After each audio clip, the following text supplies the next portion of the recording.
And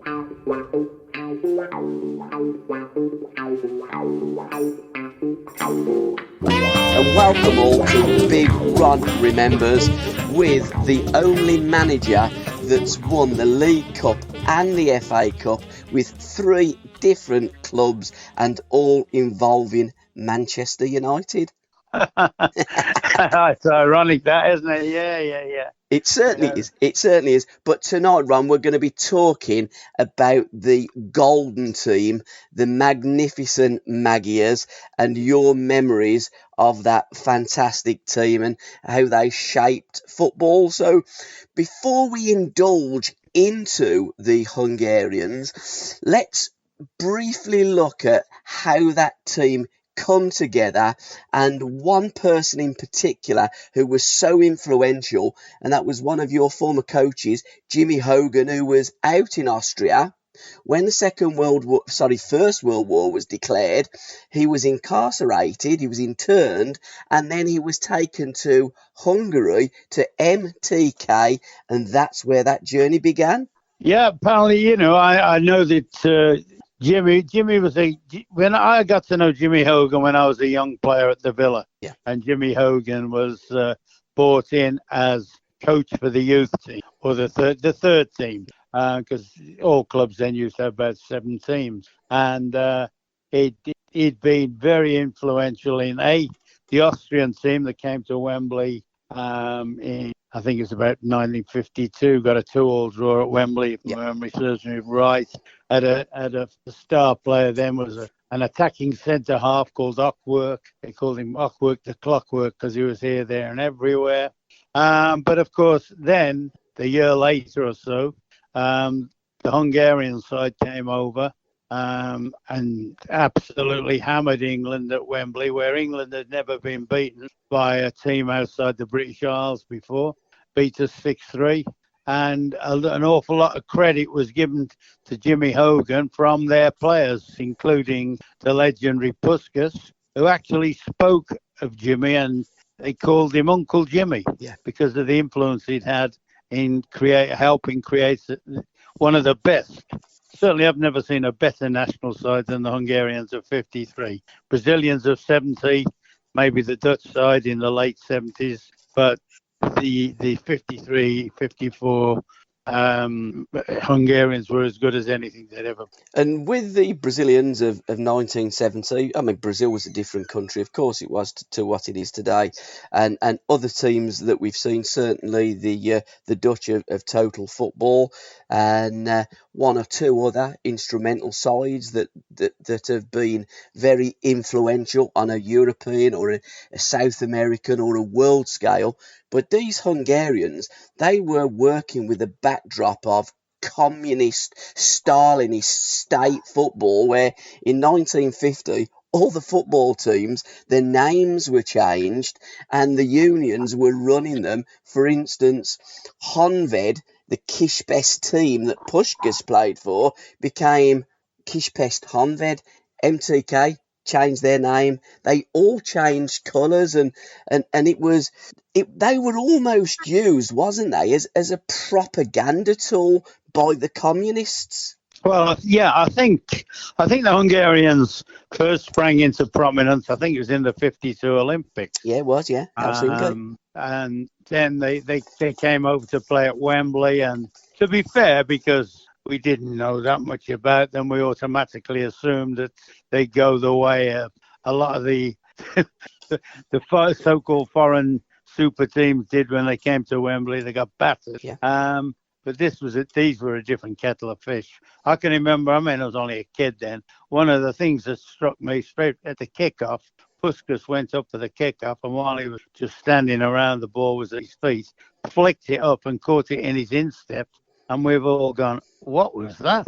Now, most players can do that because he'd shown us something to do. Yeah. But then, I don't remember too many players doing that. And they absolutely ripped England apart. Puskas was magnificent. And by the way, it was a very, very good England side. Yeah. We had some very good players. I mean, Puskas got a great goal when the ball was cut back to him from the right wing, and he sort of dragged back the ball and Billy Wright, who was a terrific centre half. I think Billy was playing right half that, or midfield as then wing half. I think Billy's quote was, he sent me that much of a dummy I had to pay to get back in the ground, like, and then he lashed one past Gilmary Puskas with his left foot, and then they became the sensation. Then we came to recognise them, and then England went over and played them again in Budapest at the NEP Stadium, and got beat 7. And they made one change. I think they dropped the right winger Budai and brought Shandor in. And then, of course, they got kicked out of the World Cup. Sorry, when they say they got kicked out, they played in the World Cup, played in the final against Germany, who they'd already beaten convincingly in the qualifying period. And they played Puskas, who wasn't fit. Took a 2-0 lead, and then somehow or other Germany, as they have since had the knack of doing, managed to claw their way back in and beat them. But Hungarians, like the Dutch side of the 70s, never won the World Cup, and yet were probably the best. Well, they were the best team in the world at the time. And only got beat once in, I think it was 32 games, and that was the World Cup final. And that World Cup final in 1954 was in Bern, it was in Switzerland. The Germans still to this day call it the miracle of Bern. And you're right, Hungary did beat them 8-3 in an earlier game. Germans, to be fair to them, did play a lot of reserve players in that first game because they knew how good the Hungarians were. Puskas, as you rightly say, he got clattered. Puskas missed the rest of the finals until that final. I didn't realise at half-time the Germans were injected with something. They say it was vitamins and glucose. Puskas reckons it was something else and went on record to saying that the Germans were doped at half-time, and as a result he wouldn't apologise for it. When Real Madrid played in the 1959 European Cup final in Stuttgart, Puskas was not allowed to play in that game. Do you know what? I didn't realise that. I didn't realise that. Yeah. But I'll tell you what. He got his own back the year later then, didn't he? Didn't he just? But that was at Glasgow, wasn't it, when they beat Eintracht Frankfurt 7-4. Di Stefano scored 3, and Puskas, still to this day, the only player to score 4 goals in the Champions League, or as it was then, the European Cup final. And all this, I've just read actually a magnificent book called The Magical Magyars by David Bailey. And let's just dwell a little bit on when Honved visited Wolverhampton Wanderers, because he does reference a young Ron Atkinson in this book at that game. Yeah, well, I'll tell you what it was. It was a series. Wolves were one of the, along with Man U, were probably the 2 best teams in the 50s in England for a long period. And they were also the pioneers of floodlit football. I mean, that may sound strange to people that take it as commonplace now, but Wolves played a series of floodlit games. They played, I'm trying to think of they played Racing Club of Buenos Aires. They played Spartak Moscow Spartak, I think it was. Yeah. But then they were going to play Honved, which basically, with the exception, I think, of Eddie Guti, was virtually the Hungarian national team. Yeah. That hammered England twice. And I'll tell you how big the Hungarians took it. They had a great left winger called Zibor, who later went to Barcelona. 2 weeks before, Hungary were playing Scotland, and they left him out to save him for that friendly. They left him out of an international game to save him for the friendly. But my part in that was, I was a ground staff boy at the Wolves at the time, and the game was played in December. And it was absolutely bucketing down with rain for days. And the manager, Stan Cullis, had all the skids on the pitch before the game with hose pipes watering the pitch. And it was hammering down while we were doing it. They came out, the Hungarians, who now took on this role of, well, I remember us kids standing by them as they came out. And you're looking at them, and they were like gods. They were like from another planet, because we'd seen what they'd done at Wembley and so forth. They came out, they're 2 up in, I would say, probably from memory, about 10 minutes. I think Kosciuszko was another great great forward player who also went to Barcelona later. He got a great header, I remember. And they're 2 up and would have got 10. There is no question. But then all of a sudden, there weren't too many dragbacks coming from Puskás because the ball kept getting stuck in the mud. And Wolves had this powerful way of playing. It was route one, but it was long passing because they had great players. Wolves had great players that could play that way, and they had one of the biggest talents I've ever seen in Peter Broadbent. Peter Broadbent was a magnificent footballer. He could have played in the Hungarian side. He was that good. And then the likes of Billy Wright and Ron Flowers, Bill Slater, and he just powered them out the game. 1-3-2. I think Roy Swinburne got a couple. 1-3-2. 60,000 in Molineux. And the day after, Desmond Hackett, who was a well-known Daily Express writer, wrote headlines, Wolves, floodlit champions of the world. And, you know, it's still my belief that was the inspiration. Those games gave somebody the thought, a French guy, I can't recall the guy's name, the French guy, who thought we should make this a competition. And that's how the European Cup started in my book. Because of those floodlit friendlies. Yeah, you're absolutely right, Ron, because, and again, I didn't realise that before Wolverhampton Wanderers had played Honved, West Bromwich Albion played them in Belgium, didn't they? I didn't know that. Yeah. I didn't know that, yeah. Wolves got annoyed because Vic Buckingham was the manager of West Bromwich Albion because they'd won the FA Cup. So they were invited to play Honved in Brussels. They actually were 3-1 up. Johnny Nichols scored a couple and Ronnie Allen. Yeah. And then the Hungarians went into overdrive and beat them 5-3. Well, Wolves weren't very happy because the Albion had only won the FA Cup. Wolverhampton Wanderers had won the league, so invited them down. And you're right, the Parisian press then said after the English were crowing, let's have a competition to see who the best club side in the world is, and that was the start of the European Cup, and Madrid went on and won the first 5 trophies, didn't they? Yeah. I can remember. I think one of the first ones I ever saw was they beat Browne, and they 4-1 us on a 9-inch television. We used to watch those matches on. But you know, it's ironic that probably the revolution. When was I think it's 56? 56. And I think that was, you know, the whole team broke up. I mean, Puskás went to Real Madrid. I think Kosciusz and Zibor. I don't know if anybody else went to Barcelona. And Wolves actually signed a young Hungarian player. I think his name was Sándor Kosciusz, something like that. Yeah. But he'd been captain of the Hungarian youth team, but he never really made it at much. He never really. I know Birmingham City at one time, there was a lot of talk about them signing the right winger that played in the second game, in the 7-1 game, a guy named Sándor. Yeah. I always remember a lot of talk about Birmingham going to sign him, but they never did. But you know that that great team broke up because of the revolution in 56. And that was the October of 1956. And while that revolution was going on, they were out on tour because they got a game against Atletico Bilbao in the European Cup, and they didn't come back. And Bela Gutman, one of the instrumental Hungarian coaches, got hold of Honved, and they organised a tour of Italy, and then they organised a tour of Brazil.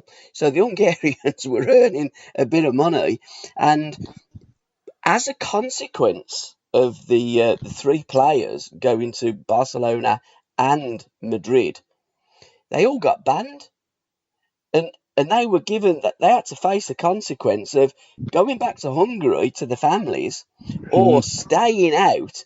And what happened certainly with Puskás, with Kosciusz and Zibor, they got the family out. And it wasn't just a taxi ride to the border of Austria. It was an unbelievably horrible journey where the wives had to walk with babies for miles in the mud to get out. So once they were out, it was, shall we go back? And it must have been such a decision for them Hungarians. And that's why a lot of them did go back to Hungary because they'd still got family inside Hungary, and they're frightened of what was going to happen to them with the regime. Yeah, I was going to say, I don't remember too many of the others going out and playing elsewhere. No, they didn't. They pretty much all went back. Yeah. I mean, like people, I think Guti was in the army team anyway. I think he was in the police team. He was in the MTK team. Guti was. Yeah. Yeah, he was in the other team. I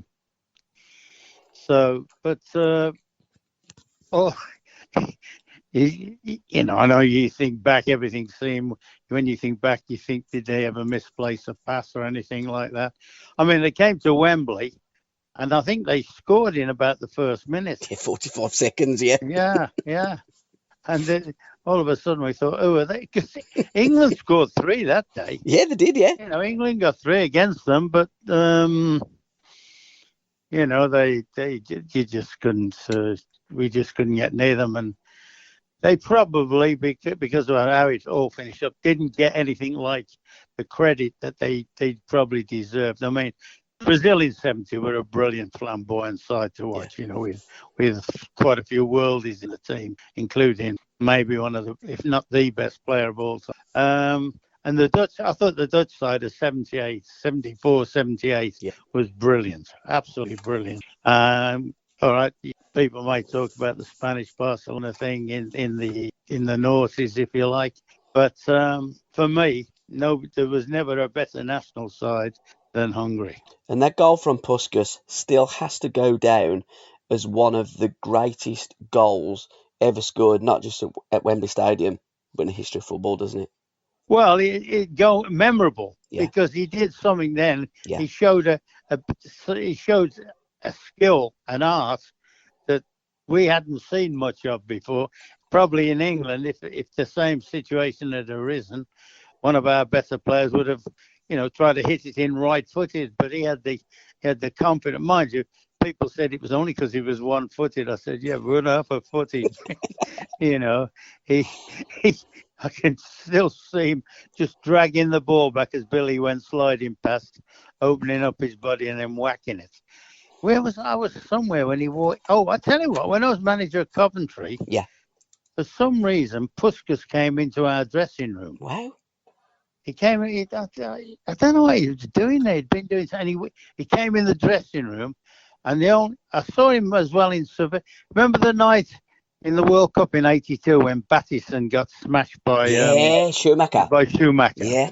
Well, it was that night before that game. He walked into a hotel, and there was a lot of big names in the hotel, and his very presence. I mean, because to look at, he wasn't the most flattering figure to look at later on in life, but he walked in, and you could sense an aura about him. And as I say, he came into our dressing room once at Coventry, and I still to this day don't know what he was doing in there, but probably thought, having seen us play, he'd have got a game. But no, he had this great presence and a great aura. And when people start talking about the all-time greats, and they start, obviously Pele, Maradona, the two that are knocking about now, Ronaldo, Messi, people like that. Puskas comes into that category. He's probably the one you think, a bit. Cruyff and him, they were in. Puskas could be talked about in the same breath as any player that ever played the game. I was watching because on YouTube's great. You can look at little clips, and Bobby Charlton was with Puskas, and it was when Pele scored his 1000th goal, and he turned around at Puskas and said, "Isn't that great? Pele's just scored his 1000th goal," and Puskas turned to Bobby Charlton and said, "I scored mine 6 years ago." But you're right. I mean, his goal scoring record just for Hungary alone was 84 goals in 85 games. I mean, the other thing, of course, he must be. I'm trying to think offhand whether Messi or Ronaldo may have done it. I doubt it. He might be the only player to get a hat-trick in two European Cup finals as well. Yeah, he did, because he scored 3 against Benfica a couple of years after, didn't he? Yeah.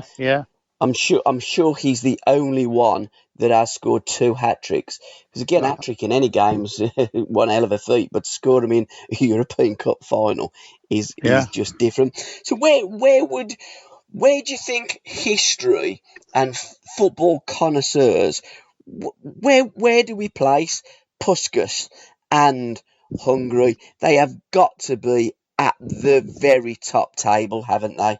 Well, like I said, I Yeah, would say the three best national sides I've ever seen would be, in fact, I'd narrow it down to two. I'd say Brazil of 70 yeah. and them and the Hungarians, with the Dutch team just a shade below them. And Just a shade below them. what we have to bear in mind as well, Ron, is one of the great Hungarians defected in 1949, Laszlo Kubala. Oh, It yeah, he could went have been, every. He, it could have been I even tell better. you what, he played. How many? I think he got about three. I think he got played for three different countries as well. Yeah, he did. Yeah. Yeah, I can remember him taking a penalty where he bent down as if he was just going to pick the ball up and hit and knocking it in the net early against somebody. Now I don't know. Did he play for Austria against England? I He wonder if he. he played for. I know he played against Birmingham in He what did. was the old Intercities Yeah. Fairs European Butchers and the Candlestick Makers Cup. But I can remember him doing a thing on a penalty somewhere at the back of my mind where he bent down as if he was going to place the ball. It was already on the spot, and the keeper just relaxed and he just flicked it past the keeper. Keeper weren't expecting it. Because he played for Czechoslovakia, because he was Slovak by birth, his parents. He then played for Hungary. I think he Played for played. Austria, didn't he? He No, played for Austria. no, played for Czechoslovakia. Yeah. 6 games. He played 4 games for Hungary, and then Kabala was allowed to play for Spain, and he Oh yeah, also yeah, played for Catalonia as yeah, well as yeah. the rest of the world. So, I mean, Because I used to have a laugh sometimes in training. I'm going to say, do a Kubala sometimes. And they'd all look at me, some of the players, it was Kubala. Mike Summerby, if I see Mike Summerby to this day, he always goes, oh, here comes Kubala. Because I always used to be on about him. and again, for those that don't know who Kabala was, he was the guy that played for Barcelona, transformed Barcelona, and it was pretty much Kabala's influence that they moved out of their ground to the Camp Nou. Yeah, I didn't know that. Yeah, Yeah, he was that big a name, and again, he was banned for a year because he defected from yeah, Hungary. yeah, yeah. I mean, some great stories there. So a whole host of great players, but because we didn't have blanket television and anything like that, Yeah. we were. These people were coming in to play against us, and you think, who are they? And then when you saw them, you thought, well, they can play. And that was pretty much how Puskas was looked at, wasn't he? When he played for Hungary Yeah, against England, they looked at him and, hey, who's this fat lad? And it was the yeah, same as when he signed. He was 31 when he signed for Real Madrid, and Santiago Bernabeu didn't want to sign him because he looked fat. I mean, yeah, even Di Stefano said he's carrying a bit of timber. They called him Pancho at Real Madrid. yeah, But what a player. And yeah, you're right, has to go down as one of the greats of all time. And he's buried in Hungary, where only the top echelons of society yeah, can lie and be remembered. That's how fantastic Puskás is. And I think if you asked any person, certainly of a certain age, about Hungary, the first person that they would say would be Ferenc Puskás. And you know his nickname, don't you? The Galloping Major. Yeah, and because again, I suppose when you look at him, we call him Puskás because we played against him, and you'd say Keegan, you'd say Yeah, whoever, wouldn't you? But them Hungarian players, they all called him Uchi because that was his nickname, Uchi, yeah, which means little brother in Hungarian, and yeah, he was so instrumental in the development of Hungary because he was almost a go-between with the Soviet iron fist that run the Hungarians, and he done so many things for that group of brothers, of players, and it was so sad, really, when you look at what happened to them. And it's a shame that they wasn't allowed to play with freedom. And as I've read that book and as I've looked at things about Puskás, they reckon that the only person that was free in Hungary in those days was Ferenc Puskás. Yeah, because I've just had a thought as well. Yeah. You said I got that mixed up with Red Banner. Honved were the army team, weren't they? Yeah, they were. Yeah. And he was a major, wasn't he? Yeah, he was galloping major. He got the rank of major. Yeah. I mean, when we say major, I mean, there's no evidence that he actually was in the army partaking in activities with guns. They were just pretty much taken over. Yeah. In fact, the only Hungarian that bore arms and took a gun out on the streets was Seaboard, because in October I think they were due to play Sweden, and the game was called off and they were coming back. Word had got out that Puskás had been killed, and then he's come over the border and come back into Hungary. All the players were told to go home and just keep their heads down. Well, Seaboard, he was the rebel. He hated the Russians and the communists. He took a gun and he went on the streets and he was fighting them. And the way he shot, he could shoot as well. Ron, couldn't he just? What a fantastic trip down memory lane, sir. And I think the next one, part 2, we're going to indulge in Jimmy Hogan. We're going to talk more about Jimmy, because I've looked at him and I've researched him and I've gone, you're joking. He actually, when he was out in Dresden, he was coaching Helmut Schön, you know? Yeah. When Ireland come over and beat England, I think it was 49, Jimmy Hogan was the manager. When Holland first beat Germany in 1912, Jimmy Hogan was the manager. Somebody asked me today, who's Jimmy Hogan? I said, well, basically, he was the man that taught Europe how to play football. Manager of the Villa, manager of Celtic. He was, yes, yeah. So we're going to indulge in Uncle Jimmy, and because I think it's only right and proper that we should shed light on these legends of yesteryear in football, because sadly these days it's all Premier League and the new players, but without people like Jimmy Hogan, like Ferenc Puskás, like the Hungarians, players of today haven't got the influences. That's correct.